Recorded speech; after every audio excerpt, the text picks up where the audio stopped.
Donc, tous les ateliers sont subventionnés par le gouvernement, par le ministère de l'Éducation. Donc les parents doivent en général participer à 30 shekels par mois au lieu de 200, 250 shekels pour avoir droit à un atelier. D'abord, on va dire que c'est un premier pas vers l'intégration, c'est d'abord de sortir de la maison, sortir de son smartphone, rencontrer d'autres jeunes, accompagné d'un moniteur qui lui-même est un ancien Olé, donc il comprend aussi les besoins des jeunes. Le Madrir sert un petit peu de grand frère et ça aide énormément. Mechoubarim, forcément, vous en avez entendu parler si vous êtes au Lechadash. Ce sont des rougim à bas prix.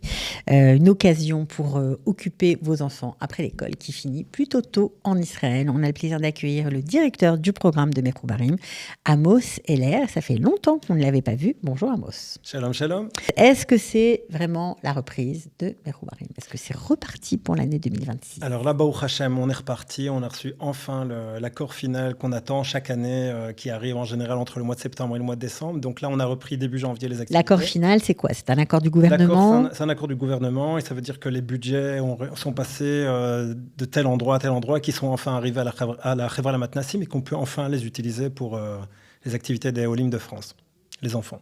D'accord, donc ça c'est, on va dire, merci à Yossi Taïeb, je crois. Il a fait un travail extraordinaire. Il s'est vraiment battu comme un lion à la Knesset pour avoir les budgets. Et là, on lui doit un grand merci vraiment pour ce qu'il a fait pour nous, quoi. Voilà, pour nous, pour tous les Olim de France. C'est vrai qu'on ne se rend pas compte, mais l'année dernière, il y avait 4000 enfants qui étaient, on va dire, dans cette structure de Mechoubarim et qui bénéficiaient de choses merveilleuses. Tout à fait.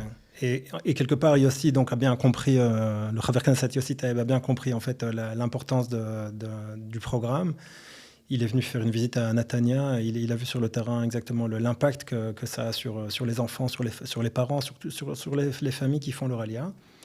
Et donc là, grâce à lui, vraiment, on a réussi à continuer en fait, encore une année le programme pour pouvoir donner à tous les Olim de bénéficier des activités, quoi. Alors les activités, justement, on en parle. C'est sur combien de villes pour cette année? Est-ce que c'est pareil que l'an dernier? Qu'est-ce que vous faites exactement? Alors d'abord, c'est toujours sur les 5 villes sur lesquelles on travaille déjà depuis 3-4 ans. On a commencé Mechoubarim il y a 7 ans, je le rappelle. Donc on est sur Jérusalem, Natania, Ashdod, Beth Shemesh et Ashkelon. Là maintenant, on est en train de voir aussi une possibilité d'ouvrir aussi à Bnei Brak, parce qu'il y a aussi pas mal de nouvelles familles qui sont arrivées à Bnei Brak. Et éventuellement sur Hadera par la suite. Donc, on est en train de travailler pour pouvoir étendre les activités, quoi. Bon, mais il y a eu des coupes budgétaires, forcément, puisque c'est plus du tout pareil que l'an dernier. Alors, en effet, là maintenant, on va dire, on peut rentrer dans les chiffres. Bah, bien sûr, mais là, bien les sûr. premières années, on avait 4 millions de budget donc, pour les différentes activités. Cette année, on est à 1,5 million, un petit peu plus, peut-être 1,7 million. Donc ça nous permet de continuer les activités de base, de donner vraiment les activités aux enfants qui en ont le plus besoin. Donc des familles un peu défavorisées? Les familles qui sont plus défavorisées, et les enfants qui ont plus besoin d'encadrement que d'autres, qui ne sont pas du tout connectés à aucun mouvement de jeunesse ou dans aucune structure en dehors de l'école. Donc on essaie d'abord de donner une priorité aux enfants qui ont le plus besoin. Et puis voilà. Mais c'est-à-dire, dès qu'on ouvre les inscriptions aujourd'hui, en général, ça se remplit en une semaine, on est full. Est-ce qu'elles sont ouvertes, justement, ces inscriptions? Alors, on est en train justement de les ouvrir. Okay. Donc, dépêchez-vous. Sur les 5 villes, on est en train de tout établir. Et donc, là, vraiment, dans les jours, cette semaine-ci, la semaine dernière, ça a déjà commencé sur Ashdod, sur Jérusalem, dans un certain nombre de quartiers. Beth Shemesh, c'est en train de se faire la semaine prochaine. Donc voilà, c'est en train de se mettre sur place, quoi. Alors, on sait, Mechoubarim, c'est des chogim, on va dire, des activités extrascolaires subventionnées par l'État. Donc, ça coûte combien, par exemple, en cours de foot? Donc, tous les ateliers sont subventionnés par le gouvernement, par le ministère de l'Éducation. Donc, les parents doivent en général participer à 30 shekels par mois, au lieu de 200, 250 shekels pour avoir droit à un atelier. Donc 30 shekels pour un cours par semaine?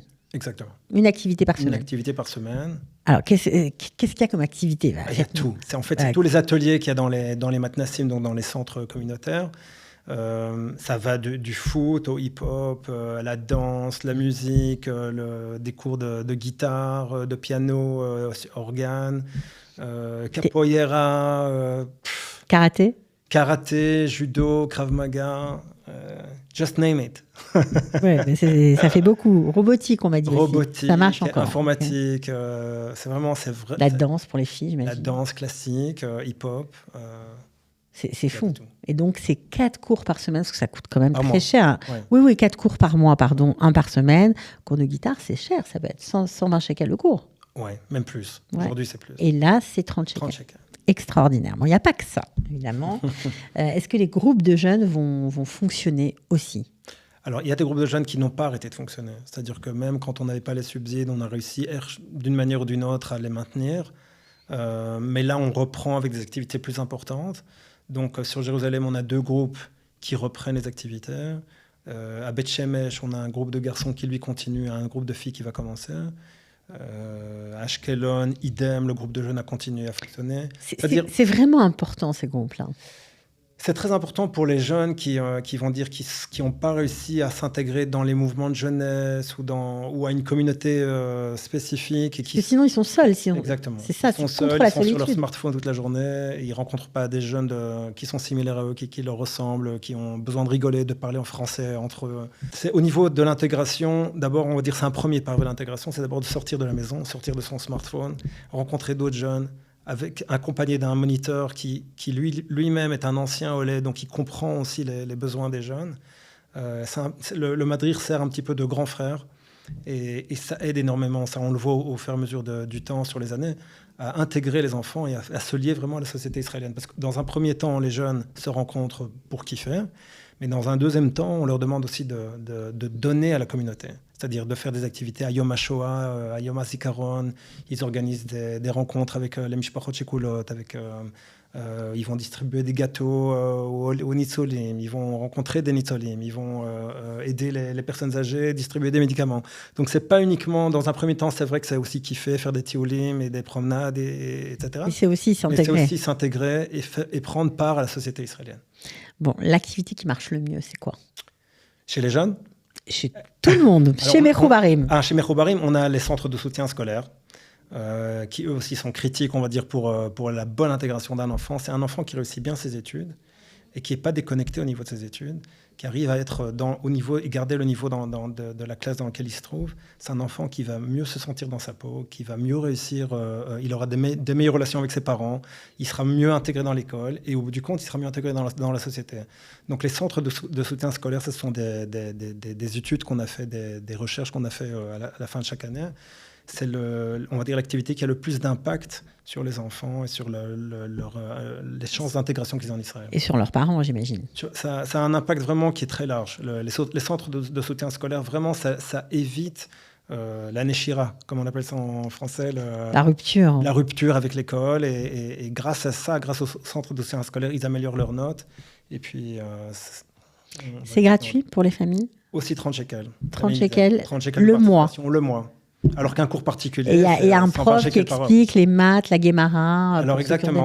Kodesh. On a essentiellement des cours de maths, d'anglais et d'ivrit. Et puis, on s'adapte aussi aux besoins de quartier dans lesquels on travaille. Donc, s'il y a plus besoin de Kodesh, alors on fera aussi des cours de Kodesh. S'il y a plus besoin de maths dans une telle école, alors on fera plus de maths. Les profs, en général, sont la plupart d'entre eux des anciens Olim Pradashim de France. Donc, les enfants peuvent aussi parler en français tranquillement, sans devoir se gêner de leur accent et être à l'aise avec d'autres enfants.